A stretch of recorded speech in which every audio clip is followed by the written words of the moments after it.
It's time for a celebration. Let's celebrate good times. Hello, my name is Shalina. Welcome to Quilt in Color. Let me tell you the story about my Celebrate quilt.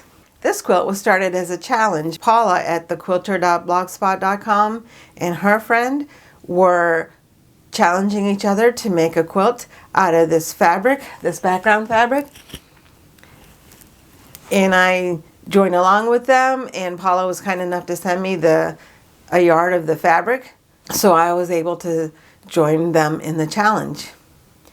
The challenge was to make a quilt using this background fabric that was inspired by a poem.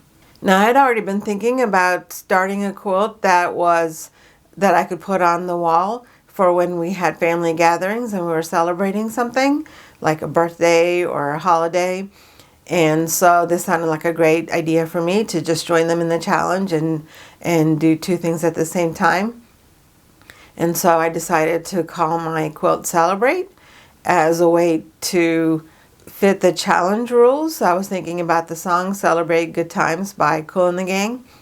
It's not a very poetic poem, but songs are poems set to music, right? So I thought that was close enough. So I went ahead and set about making this quilt. I started with the center of the quilt.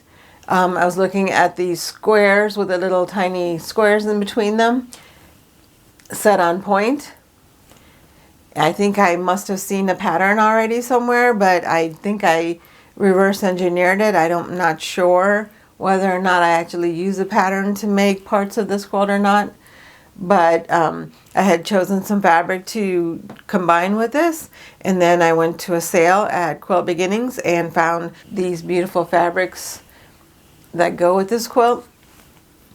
And so I changed my plan, and then I put the quilt together in this setting. I remember there was a lot of math involved in putting this quilt together. I had to change the size of the squares in order to make it fit the fabric that I had available. And then I got the bright idea that I could add a medallion in the middle for our family initial. And so the quilt actually sat for a long time as I tried to figure out how to make the math work on putting a medallion on an on-point setting. That was not something that I was familiar with, and I don't know if I can still figure that out now. But what I wound up doing is just reverse appliquing the center into the middle of the quilt. So normally when you make a medallion quilt or pretty much any quilt, you're starting from the center out, and I actually worked from the outside in, and that made it very difficult. But it worked out eventually, and I was able to put some ribbon on it to make it look good. And then when I was done with this quilt top, I really liked the way it looked, and I wasn't finished with it. So I went ahead and made some improv letters to use the word celebrate. I really liked how the orange border really shows off the quilt. And then I also added some applique that was probably from another pattern.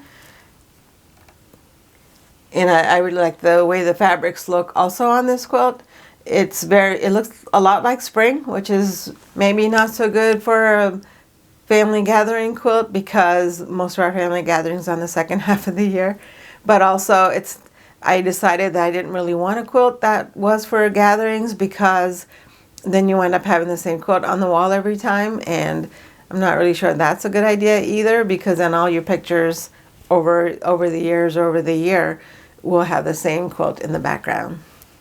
I did some free motion quilting on it to mimic the flowers that are in the applique.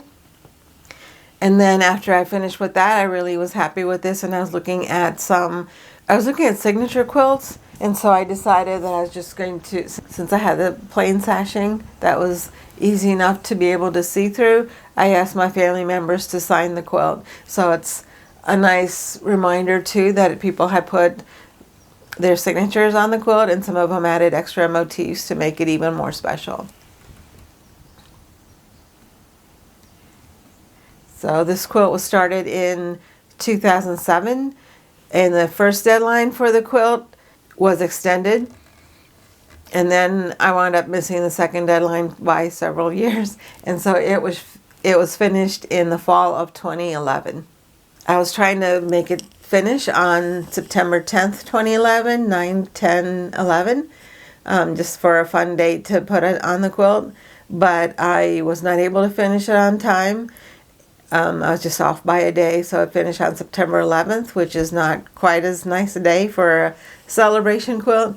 But when you think about it, though, September 11th is a date that made people think about their family and their loved ones and put their life in perspective. So now I think that it's fine for a date. September 11th is a date that, you know, you would think about what it is that you need to celebrate or what it is that you are celebrating.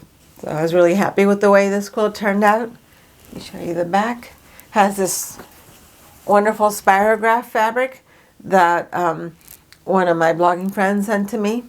So this quilt also helps represent the quilting community and to celebrate all of the friendships that I've made over the years.